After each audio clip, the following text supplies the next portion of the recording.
ওই বিদেশে থাকে প্যারিসে এক ভদ্রলোক পিনাকি ভট্টাচার্য, আসলে সে আমি বলি ভারতের একটা এজেন্ট। অশ্রাব্য কথাবার্তা বলে, ল্যাঙ্গুয়েজটা আল্লাহর রহমতে এমন ল্যাঙ্গুয়েজ শুনলে পরে ওযু নষ্ট হয়ে যায়।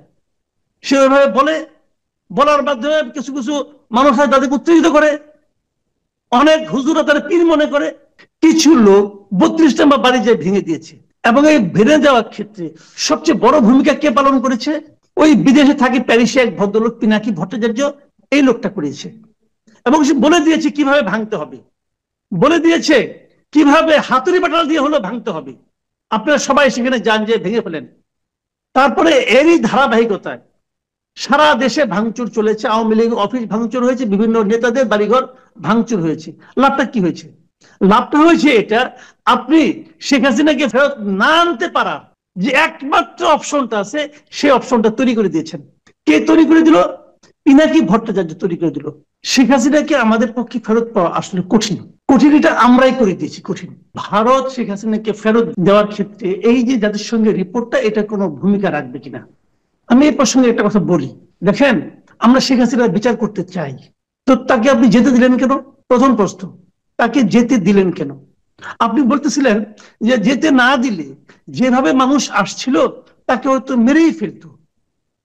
তাকে মারলে আপনার সমস্যাটা কি? জনগণ যদি তাকে মেরে ফেলতো সে আপনার সমস্যাটা কি? তাকে আপনি যেতে দিবেন কেন? এসএসএফ এর দায়িত্ব তো ছিল না তাকে রক্ষা করা, এটা তাদের দায়িত্ব বিদেশে পাঠিয়ে দেওয়ার কারো দায়িত্ব ছিল? তাকে বিদেশে পাঠিয়ে দেওয়ার কারো দায়িত্বের মধ্যে পড়ে? তাকে হেলিকপ্টার দিয়ে আপনার ক্যান্টনমেন্টে নিয়ে রাখতে পারতেন। আপনি যদি আপনি তাকে বাঁচাতে চান, ইন্ডিয়া পাঠাতে হবে কেন? ইন্ডিয়া আপনি পাঠিয়েছেন, পাঠিয়ে এখন তাকে আনতে পারতেছেন না, এটা বলেন কেন? দ্বিতীয় কথা হলো, দেখেন, ভারতের সঙ্গে আমাদের একটা চুক্তি আছে যে আমাদের কোনো বন্দী যদি ওখানে থাকে তারা সেটাকে ফেরত দিবে। এই চুক্তির মধ্যে একটা জায়গায় কিন্তু বেশি ফুয়াদ আরো ভালো বলতে পারবেন, আইনজীবী মানুষ আরো ডিটেল বলতে পারবেন। আমি যতটুকু বুঝি, চুক্তির মধ্যে একটা জায়গায় একটা কিন্তু আছে। কিন্তুটা হলো, যদি আশ্রয়দাতা দেশ মনে করে যে তাকে ফেরত দিলে সে রাজনৈতিক প্রতিহিংসার শিকার হতে পারে, তাহলে তাকে তারা পাঠাবে না। ঠিক আছে? তাহলে ভারত যত কিছুই বলেন, শেখ হাসিনাকে আশ্রয় দেওয়ার কারণে আন্তর্জাতিক অঙ্গনে খুব একটা ভালো জায়গায় আছে তা কিন্তু না। আন্তর্জাতিক বিভিন্ন প্রশ্নের তারা কিন্তু কোনো সদুত্তর দিতে এখন পর্যন্ত পারে নাই। তারা কেন শেখ হাসিনাকে রাখছে তাদের এখানে, এখন পর্যন্ত তাদের মুখে কোনো সদুত্তর আমি পাই নাই। যে উক্তিটা শুনে সবাই খুব খুশি হয়ে বাহ বাহ বলছে, এমন কিন্তু আমি পাই নাই। এই প্রশ্নটা আগামী দিনগুলোতে আরো জোরালো হতো। আমরা বলতে পারতাম যে ওনার বিরুদ্ধে আদালতে রায় আছে, উনি আসছেন না কেন, আসতে হবে, দিতে হবে, বলতে পারতাম।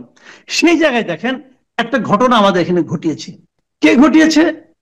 কিছু লোক 32 নম্বর বাড়ি যে ভেঙে দিয়েছে, এবং এই ভেঙে দেওয়ার ক্ষেত্রে সবচেয়ে বড় ভূমিকা কে পালন করেছে?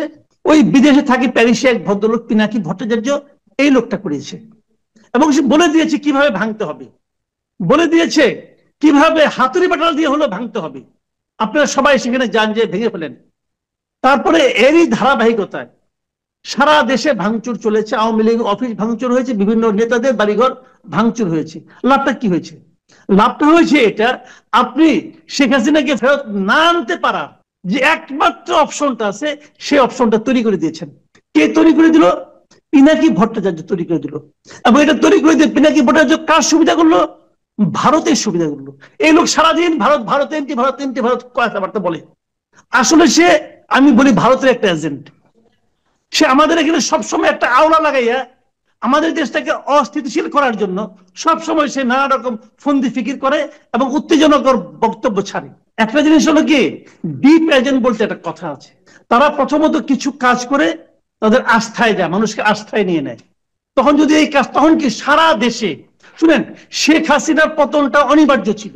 এটা অগাস্টে হোক, মার্চে হোক, ডিসেম্বরে হোক, যে অনিবার্য ছিল। কারণ তার পাপের ঘোড়া ভরতে ভরতে ভরতে ভরতে এমন এক জায়গায় ছিল, এটা উপচে পড়তই। ওই সময় এই পুরো জনগোষ্ঠীকে আস্থায় নেওয়ার জন্য ওনারা এটা করেছেন। করার পর এখন ওনারা আসল কাজটা করছেন। শুনেন, বাংলাদেশের অস্থিতিশীলতা এটা কার জন্য ভালো? বাংলাদেশে এমন কোন আইন শৃঙ্খলা আছে? ঘোষণা দেয় অমুক বাড়ি কালকে বুলডোজার নিয়ে গুড়িয়ে দেওয়া হবে, এটা কি আইনের মধ্যে পড়ে? ল এন্ড অর্ডারের কোন সংজ্ঞা এটা ফেলানো যাবে? যাবে না। সিটি কর্পোরেশন বুলডোজার সাপ্লাই করে, ভেঙে দেওয়া হয়, পরের দিন আবার চিফ অ্যাডভাইজার বলে এটা সহ্য করা হবে না। বলে না এটা চিফ অ্যাডভাইজার, সহ্য করা হবে না। তো সহ্য করার মধ্যে সহ্য করলেন কেন আপনি? আপনি তো সহ্য করলেন, আপনি রেসপন্স আগের দিন দিলেন না কেন? যখন তারা ঘোষণা দিল, ওই মুহূর্তে যে ঘোষণা দিল তাকে আপনি ধরলেন না কেন? ওই মুহূর্তে ঘোষণা তো পিনাকি ভট্টাচার্য দিছে। পিনাকি ভট্টাচার্যের সঙ্গে সরকারের গুরুত্বপূর্ণ ব্যক্তিদের টেলিফোন আলাপ হয় না? পিনাকি যেভাবে চলে দেশ, আমি তো মাঝে মাঝে সন্দেহ করি দেশ কে চালাচ্ছে, ওই বিদেশে অবস্থানরত ওই লোক চালাচ্ছে না আমাদের গভর্নমেন্ট একটা আছে? আমি এই সন্দেহ করি সে যেভাবে চাচ্ছে এই সবকে সেভাবে তাকে সুযোগ করে দিচ্ছে।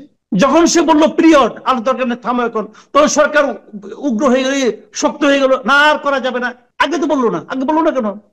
তো এই পুরা জিনিসটা এরা বুঝে হোক না বুঝে হোক, ওই ভদ্রলোকের ওই যে একটা অশ্রাব্য কথাবার্তা বলে, ল্যাঙ্গুয়েজটা আল্লাহ রহমতে এমন ল্যাঙ্গুয়েজ শুনলে পরে অজু নষ্ট হয়ে যায়, সে ওইভাবে বলে, বলার মাধ্যমে কিছু কিছু মানুষ তাদেরকে উত্তেজিত করে, অনেক হুজুরা তারা পীর মনে করে, এবং এই ঘটনা ঘটছে। এবং সেটা পুরো জিনিসটা আলটিমেটলি কার অ্যাকাউন্টে যাচ্ছে?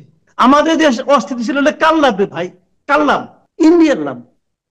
এবং তার প্রত্যেকটা কর্মকাণ্ডের এন্ড রেজাল্ট যাচ্ছে ইন্ডিয়ার পক্ষে। কিন্তু আমি এইভাবে ব্যাখ্যা করছি, এই ব্যাখ্যার একটা কাউন্টার ব্যাখ্যা দেন না আপনি। কেন আপনি এই বাড়ি ভাঙার মধ্যে কি অর্জন করলেন বলেন? আপনি কি অর্জন করলেন? মাঝখান থেকে এই জিনিসটা অর্জন করলেন, এখন ওরা বলবে যে এই মহিলাকে ফেরত দিলে সে রাজনৈতিক প্রতিহিংসার শিকার হবে, সে দেশে নাই, তারপরে তার বাড়ি ভেঙে ফেলা হয়, কত বড় পলিটিক্যাল সে ভিকটিম হয়ে গেছে এখানে, এটা বলবে এখন ইন্ডিয়া। দেখেন তো লাভটা আমার কি হলো? আমার তো দরকার শেখ হাসিনাকে। আমার আপনি এই বাড়ি ভাঙবেন, সরকার যে কোনো সময় ভাঙতে পারতো, এই বাড়ি থেকে আগামীকালকে এসে নিয়ে কেউ উঠতে পারতো, সরকার যে কোনো সময় ভাঙতে পারতো। তো এখন কেন যখন তাকে নিয়ে আসার আমার প্রয়োজন তখন কেন এই সুযোগটা কে করে দিল? এটা একটা ভয়ঙ্কর, আমরা বলি তো আমি দেশ একটা ভয়ঙ্কর ষড়যন্ত্রের মধ্যে আছে। কেন এই ষড়যন্ত্রের সবাই মাথা গোলাচ্ছে আমি জানি না।